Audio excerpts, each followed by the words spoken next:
दोस्तों नमस्कार, मैं हूं देवेंद्र सिंह और आप सभी का इस चैनल पर बहुत बहुत स्वागत है। तो साथियों, आज का हमारा सब्जेक्ट है बाल विकास एवं शिक्षा शास्त्र। बाल विकास एवं शिक्षा शास्त्र के तहत आज हम पढ़ेंगे मनोविज्ञान भाग 2 को। मनोविज्ञान भाग 1 को हमने चैनल में पहले से अवेलेबल करा दिया है। जिन साथियों ने मनोविज्ञान भाग 1 नहीं देखा है वो हमारे इस चैनल में जाकर मनोविज्ञान भाग 1 को देख सकते हैं। और हाँ साथियों, जिनको वीडियो अच्छा लगे तो लाइक करें, शेयर करें, साथ ही सब्सक्राइब करें, जिससे हमारे आने वाले वीडियो का नोटिफिकेशन आपको मिलता रहे। तो चलिए आज का क्लास स्टार्ट करते हैं और देखते हैं कि मनोविज्ञान भाग 2 में क्या क्या है। वास्तविक लेक्चर जो है यहाँ से स्टार्ट होता है मनोविज्ञान के संप्रदाय स्कूल्स ऑफ साइकोलॉजी से। देखते हैं कौन कौन सा संप्रदाय है मनोविज्ञान का, है ना। इसको समझना बहुत जरूरी है, इसको ध्यान से सुनना बहुत जरूरी है, क्योंकि क्वेश्चन यहीं से बनते हैं। पहला है संरचनावाद, दूसरा है प्रकार्यवाद, तीसरा व्यवहारवाद, चौथा मनोविश्लेषणवाद, पांचवा समग्रवाद, छठवां है आपका संज्ञानवाद और सातवां है आपका मानवतावाद। तो चलिए इसको बारी बारी करके समझते हैं और देखते हैं कि इसमें क्या है ना। और इनके व्याख्या को ध्यान से सुनेंगे और ध्यान से देखेंगे, क्योंकि क्वेश्चन आपका यहीं से बनता है। संरचनावाद, संरचनावाद 1879 में स्थापित किया गया। इसके प्रवर्तक विलियम वुंड को माना जाता है। इसके प्रमुख सहयोगी हैं इस संप्रदाय के एडवर्ड बेडफोर्ड टीचनर। इसमें टीचनर का नाम उल्लेखनीय है, ध्यान रखेंगे टीचनर को, ठीक है। वुंड ने मन की व्यवस्थित ढंग से अध्ययन करने के लिए 1879 में प्रथम मनोविज्ञान शाला स्थापित किया। वुंड ने कब स्थापित किया इस मनोविज्ञान शाला को? 1879 में, ठीक है। दो प्रकार की स्थापना किया गया इसमें, एक अनौपचारिक स्थापना और दूसरा है औपचारिक स्थापना। अनौपचारिक स्थापना किसने किया? विलियम वुंड ने। और औपचारिक स्थापना जो किया इसका 1898 में, ये वुंड के शिष्य थे टीचनर। विलियम वुंड एवं उनके सहयोगियों का मुख्य अध्ययन विधि है अंतर्दर्शन विधि। इस संप्रदाय का मुख्य प्रकरण है संवेदना। संवेदना को आगे समझेंगे। अंतर्दर्शन विधि के 3 प्रमुख तत्व हैं। कौन कौन से? पहला संवेदना, दूसरा प्रतिमा और तीसरा भाव, ठीक है। वुंड एवं उनके सहयोगियों को संरचनावादी कहे जाते हैं। संरचनावाद के अन्य नाम है आत्मनिरीक्षणवाद, आत्मावलोकनवाद, अस्तित्ववाद, आत्म साक्षात्कारवाद के नाम से भी जाना जाता है। तो चलिए संवेदना, प्रतिमा और भाव को समझते हैं क्या है। संवेदना, संवेदना आपका, है ना। संवेदना में क्या है? हमारे इंद्रियों के माध्यम से किसी चीज को महसूस करना संवेदना कहलाता है। जैसे कैसे महसूस करते हैं, एग्जाम्पल में समझ लेते हैं इसको। देखना, सुनना, छूना, चखना, सूंघना, ये सभी चीज हमारी इंद्रियां करती है और इनसे जो महसूस होता है इसे ही हम कहते हैं संवेदना। एग्जाम्पल के लिए समझ लेते हैं, चाय का स्वाद महसूस करना, ये क्या है? संवेदना है हमारा, ठीक है। अब आगे प्रतिमा को देखते हैं। प्रतिमा क्या है? प्रतिमा में किसी चीज प्रतीत होता है, जैसे संवेदनाओं को दिमाग में समझना और पहचानना। सरल शब्द में कहें तो जो देखा या महसूस किया उसे समझना ही क्या है? प्रतिमा है। एग्जाम्पल चाय पर ही देता हूं फिर से। चाय को देखकर पहचानना कि यह गर्म है। हम चाय को देखते हैं और धुआं उठते हुए देख के हम पहचान लेते हैं कि चाय गर्म है। यह हमारा प्रतिमा है, ठीक है। अब आगे देखते हैं हमारा फीलिंग को। फीलिंग मतलब हमारे जो भाव शब्द हैं उनको देखते हैं। भाव क्या होता है? किसी चीज के प्रति हमारे मन का अनुभव या प्रतिक्रिया भाव कहलाता है। सरल शब्द में खुशी, दुख, गुस्सा या डर, ये भाव होते हैं। चाय पीकर हम लोग खुश महसूस करते हैं। क्या महसूस करते हैं? खुश महसूस करते हैं। ये हमारा एक भाव है, फीलिंग है, ठीक है। अब एक सामान्य उदाहरण इसमें देता हूं। जैसे हम किसी मृत व्यक्ति को देखते हैं, ठीक है, तो उसको जैसे ही देखते हैं हम लोग बोलते हैं अरे ऐसा हुआ। ये हमारी संवेदना है, ठीक है। और उसी व्यक्ति को यदि अपने घर में देखें, उस छवि को, तो वहां पे जो देखने का तरीका रहेगा, समझने का तरीका रहेगा अलग रहेगा। उसको हम समझ जाएंगे कि हमारे घर के व्यक्ति है। तो ये हुआ प्रतिमा, ठीक है। और उसके बाद जो रोना गाना, दुख विलाप, सुख दुख होता है, वो क्या होता है? हमारे भाव होते हैं। तो ये होता है संवेदना, प्रतिमा और भाव। वुंड के शिष्य टीचनर ने मन एवं चेतना में अंतर स्पष्ट किया। मन जन्म से प्राप्त अनुभव होता है, चेतना जो है एक दिए हुए क्षण में प्राप्त अनुभव होता है, ठीक है। देखते हैं प्रकार्यवाद को। प्रकार्यवाद का औपचारिक स्थापना जो है विलियम जेम्स ने 1890 में किया था। इनका पुस्तक का नाम था मनोविज्ञान का सिद्धांत, प्रिंसिपल ऑफ साइकोलॉजी। ठीक है। प्रकार्यवाद को कार्यवाद के नाम से भी जाना जाता है। जो प्रकार्यवाद है उसको कार्यवाद के नाम से भी जाना जाता है। जॉन डेवी प्रकार्यवाद के प्रमुख समर्थक थे। एंजिल, कैटिल, थार्नडाइक, वुडवर्ड प्रकार्यवाद को वैज्ञानिक विचारधारा प्रदान किए। प्रश्नावली, अनुसूची, मानसिक परीक्षण जैसे वस्तुनिष्ठ उपकरण प्रकार्यवाद की ही देन है। जो प्रश्नावली बनाते हैं, अनुसूची बनाते हैं, मानसिक परीक्षण जैसे वस्तुनिष्ठ उपकरण जो प्रकार्यवाद की ही देन है। ठीक है।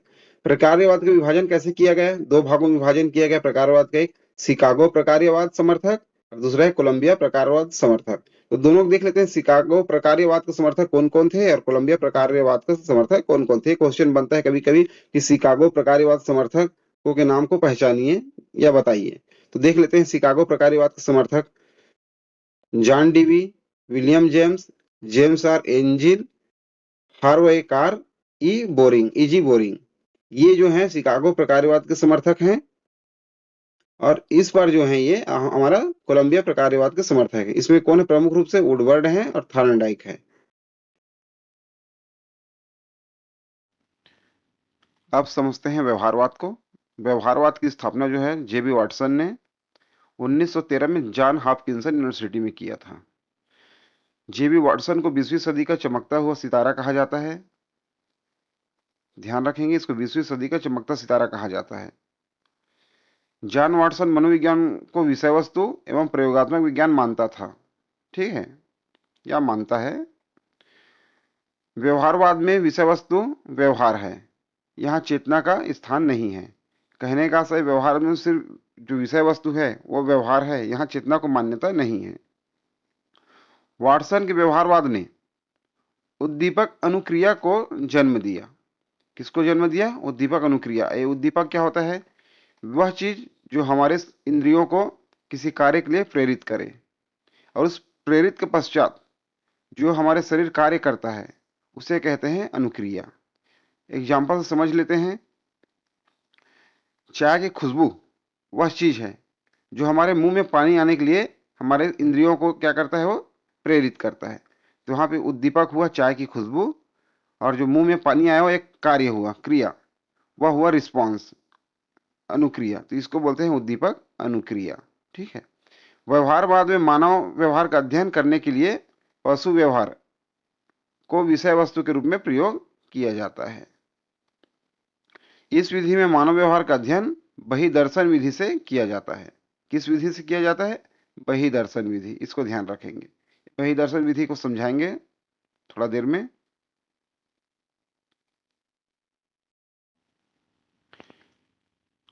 जेबी वाटसन को बहिदर्शन विधि के प्रणेता भी माना जाता है। व्यवहारवाद रूसी मनोवैज्ञानिक पावलोव के अध्ययन परिणामों से प्रभावित था। जो व्यवहारवाद था वो एक्चुअल में एक रूसी वैज्ञानिक था, उनका नाम था पावलोव। इनके अध्ययन के परिणामों से प्रभावित था। व्यवहारवाद की प्रमुख विशेषता क्या क्या है देख लेते हैं। इसका प्रमुख विशेषता है अधिगम, अभिप्रेरणा, पुनर्बलन पर जोर देना। अधिगम का आशय होता है सीखना, अभिप्रेरणा एक मोटिवेशन है, स्वयं का मोटिवेशन, और पुनर्बलन किसी कार्य को बार बार करने के लिए उसको प्रोत्साहित करना, प्रेरित करना, है पुनर्बलन है।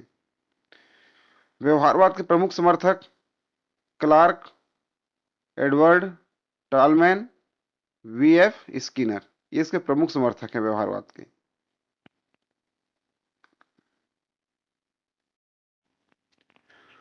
अब समझते हैं समग्रवाद को, गेस्टाल्टिज्म को, है ना। गेस्टाल्टिज्म क्या है?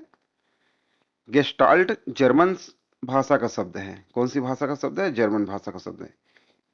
इसका हिंदी अनुवाद जो है आपका व्यवस्थित समग्र होता है। ठीक है। इस संप्रदाय को गेस्टाल्टवाद भी कहा जाता है।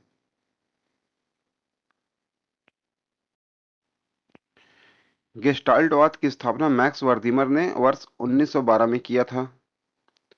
कोहलर तथा कोफ्का इसके सह संस्थापक के रूप में जाने जाते हैं।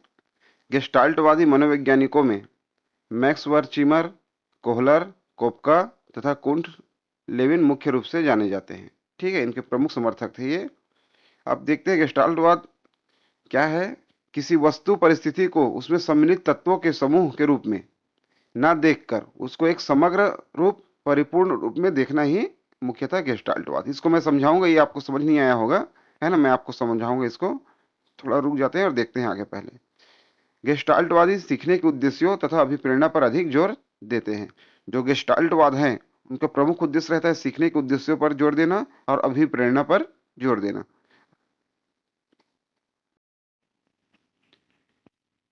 पाठ्यक्रम निर्माण, अभिप्रेरणा तथा शिक्षा उद्देश्यों पर जोर देना मुख्य रूप से गेस्टाल्टवाद का ही देन है।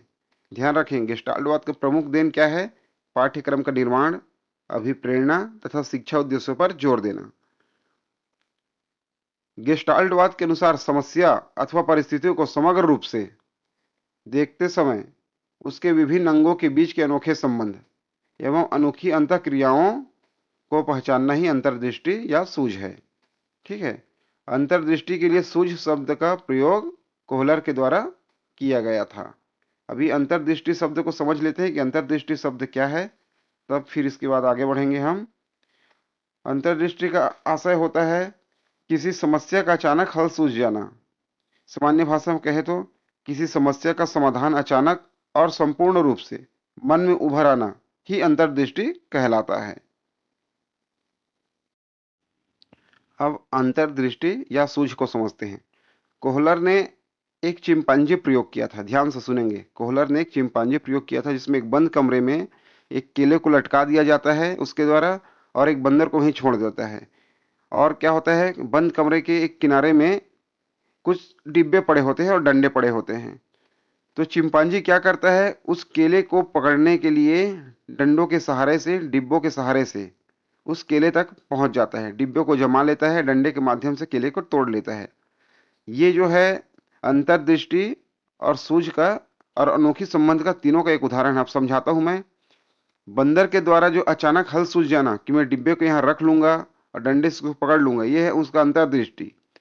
और केले की दूरी, डिब्बे को जमाना, ऊपर चढ़ना, ये है अनोखे संबंध। सभी परिस्थिति का वो संबंध बैठाता है, तो इसको कहते हैं अंतर्दृष्टि या सूझ। और इसी में है अनोखे संबंध। समझ गए आप लोग? चलिए आगे बढ़ते हैं।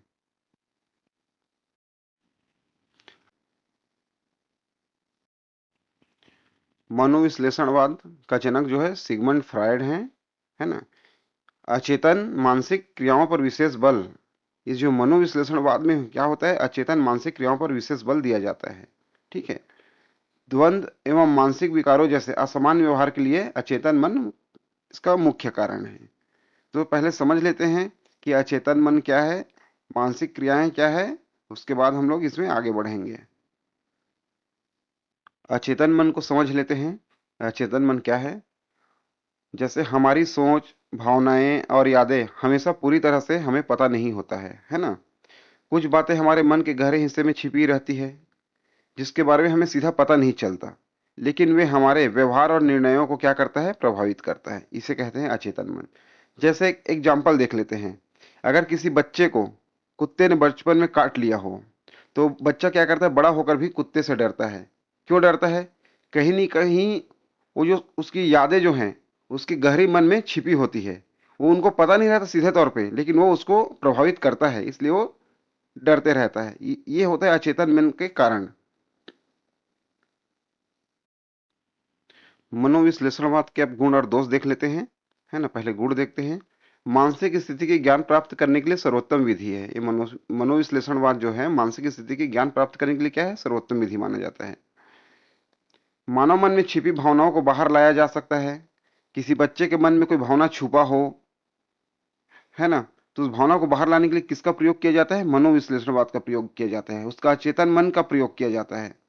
ठीक है, मनुष्य की दमित इच्छाओं का पता लगाना मतलब दमित इच्छा क्या होता है, जैसे उसके मन में जो दबी हुई इच्छा है, जिसको बोलना चाहता है लेकिन बोल नहीं पाता, वो मन में दबा के रखता है, इसको क्या कहते हैं, दमित इच्छा।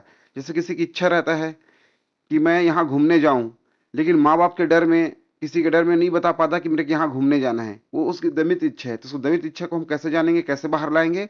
उसको लाएंगे उसके अचेतन मन के कारणों को जानकर मनोविश्लेषणवाद के माध्यम से।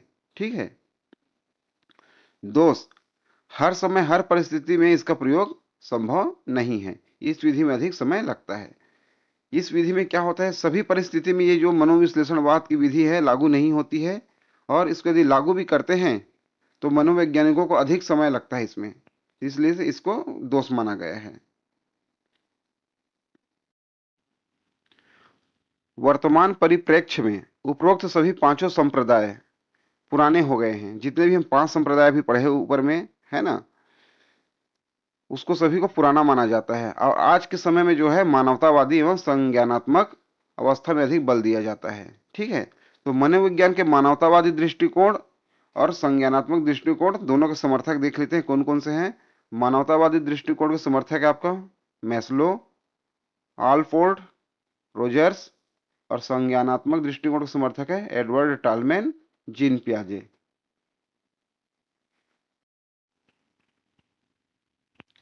अब जो है संज्ञानवाद, मानवतावाद को समझते हैं कि संज्ञानवाद क्या है और मानवतावाद क्या है।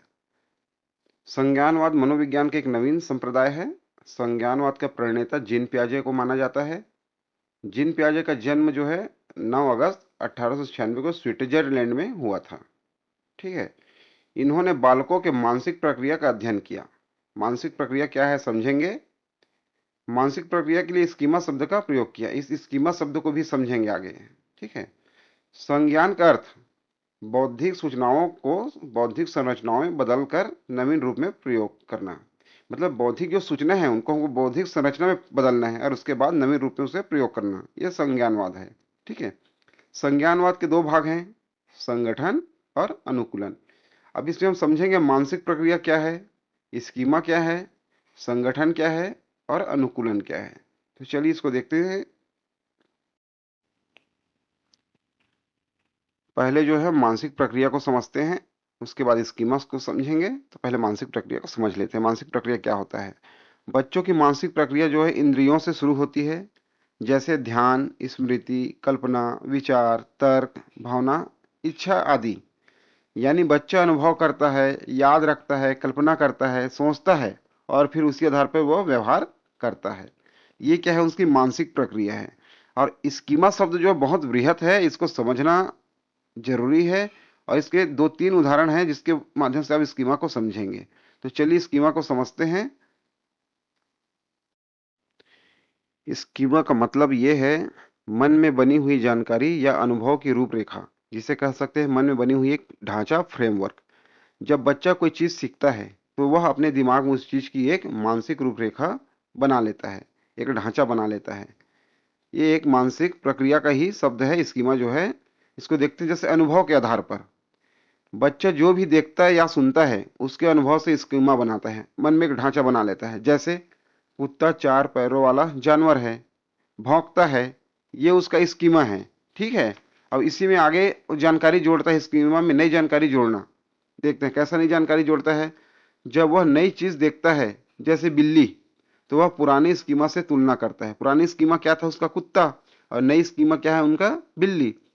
अब वो देखता है कि बिल्ली के भी 4 पैर हैं लेकिन आवाज अलग है। समझ आया, दोनों स्कीमा को जोड़ा उन्होंने। कुत्ता के भी 4 पैर हैं, बिल्ली के भी 4 पैर हैं, लेकिन दोनों के जो आवाज हैं अलग हैं। ठीक है, और देख लेते हैं सीखने और सोचने की प्रक्रिया। स्कीमा की वजह से बच्चा जल्दी चीजें पहचान लेता है और सही प्रतिक्रिया देता है। जैसे अगर गेंद देखी तो दिमाग में तुरंत खेल वाली स्कीमा जोड़ देता है। बच्चा क्या करता है, गेंद को देखते ही समझ जाता है और प्रतिक्रिया देता है अपना कि ये तो खेल वाली चीजें हैं। क्या है, खेल वाली चीजें हैं।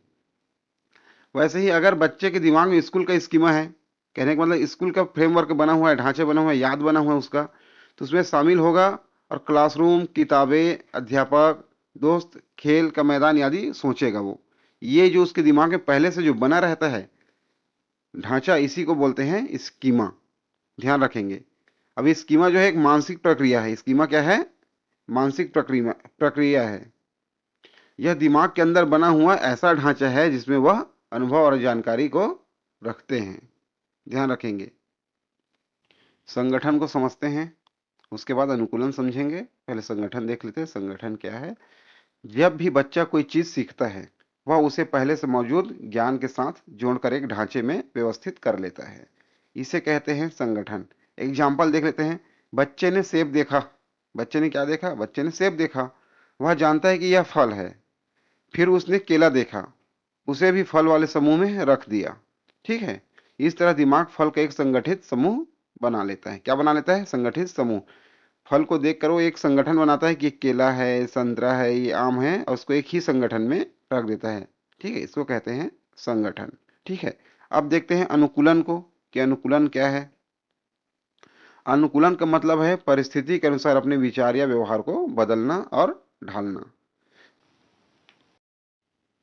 अब जो है अनुकूलन को समझते हैं। अनुकूलन क्या है ना। नई जानकारी आने पर दिमाग उसे समझने के लिए या तो पुराने ढांचे में डालता है या नया ढांचा बनाता है, इसे बोलते हैं अनुकूलन। कहने का आशय यह है, यदि कोई नई जानकारी आता है दिमाग में, तो वो पुराने जानकारी के साथ उसको क्या कर लेता है? संयोजित कर लेता है। और संयोजित नहीं करता तो उसके लिए एक नया ढांचा, फ्रेमवर्क तैयार कर लेता है दिमाग में। ये होता है अनुकूलन। अब देखते हैं मानवतावाद को। मानवतावाद का जनक जो है अब्राहम मैस्लो को माना जाता है। मानवतावाद की स्थापना अमेरिका में 1960 में हुआ था, है ना। इसका अध्ययन का आधार क्या है? इसका अध्ययन का आधार है मानव की मांग के आधार पर मानव का व्यवहार का अध्ययन करना। ठीक है। इसका सिद्धांत क्या दिया इन्होंने? मानवतावाद ने सिद्धांत दिया निश्चित कार्य का प्रेरणा, निश्चित कार्य के लिए प्रेरित करना। क्या करना? निश्चित कार्य के लिए प्रेरित करना। यह है इसका सिद्धांत। सर्वप्रथम हम जो है मांग का परिभाषा देख लेते हैं कि मांग क्या होता है ना। मनुष्य की वे आवश्यकताएं जो उसे जीवित रहने के लिए, सुरक्षित रहने के लिए, दूसरों से जुड़े रहने के लिए, सम्मान पाने और अंत में अपनी क्षमता को पूरा करने के लिए जो चाहिए होता है, वे हैं मांग। ठीक है, ये तो हुआ हमारा मांग। ठीक है। मांग के प्रकार क्या है? मांग के 5 प्रकार है। कौन कौन से प्रकार है? अगला स्लाइड में देखते हैं उसको। अब्राहम मैस्लो ने 5 प्रकार के मांग को स्वीकार किया है। आपका पहला है दैहिक मांग, जिसको बोलते हैं शारीरिक मांग। सुरक्षा का मांग, सामाजिक मांग, स्वसम्मान का मांग, और पांचवा है हमारा आत्मसिद्धि का मांग। आत्म सिद्धि मांग। ये 5 प्रकार की मांगे हैं। किनका? अब्राहम मैस्लो का। इसी मांग के आधार पर वो मानव व्यवहार का अध्ययन करता है मैस्लो जो है। तो ये 5 प्रकार की जो मांगे हैं उसको व्याख्या देख लेते हैं। दैहिक मांग में, शारीरिक मांग में क्या क्या आ सकता है। जैसे कि नाम से स्पष्ट होता है, दैहिक मांग, शारीरिक मांग। शारीरिक मांग, शरीर को जिंदा रखने के लिए कौन कौन सा मांग हमको चाहिए? तो भैया हमको चाहिए भोजन। पहले क्या चाहिए हमको? भोजन चाहिए, पानी चाहिए, हवा चाहिए, भैया नींद भी चाहिए साथ साथ। ये हमारी बुनियादी मांगे हैं। क्या है? बुनियादी जरूरतें हैं। ठीक है। अब सुरक्षा में क्या क्या हो सकता है हमको सुरक्षा के लिए? भाई सुरक्षा के लिए हमको सबसे पहले सुरक्षा ही चाहिए। सुरक्षा, आश्रय, है ना। हमको स्थिरता भी चाहिए, स्थिरता। ठीक है। सामाजिक मांगे में क्या क्या हो सकता है? सामाजिक मांगे जो है, सामाजिक प्राणी है तो हमको दोस्ती चाहिए, दोस्ती। परिवार चाहिए हमको, परिवार। परिवार से हमको प्रेम चाहिए, संबंध चाहिए। ये है हमारे सामाजिक मांग। ठीक है। अब होता है स्वसम्मान की मांग, है ना। स्वसम्मान की मांग में क्या क्या आ सकता है? भाई हमको भी कुछ सम्मान चाहिए, सामाजिक प्राणी है तो हमको चाहिए आत्मसम्मान की मांग। हमको चाहिए आत्मसम्मान चाहिए, है कि नहीं। पहचान चाहिए हमको। भाई सामाजिक प्राणी तो एक पहचान तो हमारा होना चाहिए। ठीक है। इस प्रकार अनेक और मांगे आ सकते हैं स्वसम्मान की मांग में। अब देखते हैं आत्मसिद्धि की मांग में क्या क्या आता है। अपनी पूरी क्षमता तक पहुंचना, रचनात्मक ज्ञान, आत्मविकास, ये सब किस में आते हैं? आत्मसिद्धि की मांग में आते हैं। जैसे इसमें 2-3 मांग को लिख देता हूं। जैसे रचनात्मक, रचनात्मक, ज्ञान, आत्मविश्वास, ये सब क्या है? हमारे आत्मसिद्धि की मांग है। मनोविज्ञान से संबंधित कुछ महत्वपूर्ण परिभाषाएं देख लेते हैं। तो चलिए पहले वाटसन को देखते हैं। वाटसन क्या कहते हैं अपने परिभाषा में? मनोविज्ञान व्यवहार का विज्ञान है। किसने कहा? वाटसन ने कहा। मनोविज्ञान व्यवहार का धनात्मक विज्ञान है, यह भी वाटसन का मानना है। मनोविज्ञान शिक्षा की आधारशिला है। किसने कहा? स्किनर ने। मनोविज्ञान व्यवहार और अनुभव का विज्ञान है। किसने कहा? स्किनर ने। स्किनर दो तरह के इसको बताते हैं, दो तरह से, शिक्षा की आधारशिला और दूसरा व्यवहार और अनुभव का विज्ञान। वुडवर्थ क्या कहते हैं? मनोविज्ञान वातावरण के संबंध में मानव व्यवहारों का विज्ञान है। पिल्सबर्ग देखते हैं, मनोविज्ञान की सबसे संतोषजनक परिभाषा मानव व्यवहार के विज्ञान के रूप में की जा सकती है। वारेन, मनोविज्ञान वह विज्ञान है जो जीवधारू तथा वातावरण की पारस्परिक अंतःक्रिया से संबंधित है।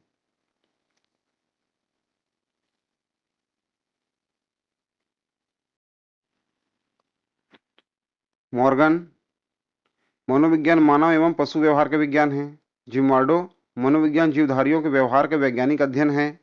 मैकडूगल, मनोविज्ञान आचरण में व्यवहार का धनात्मक विज्ञान है। ठीक है।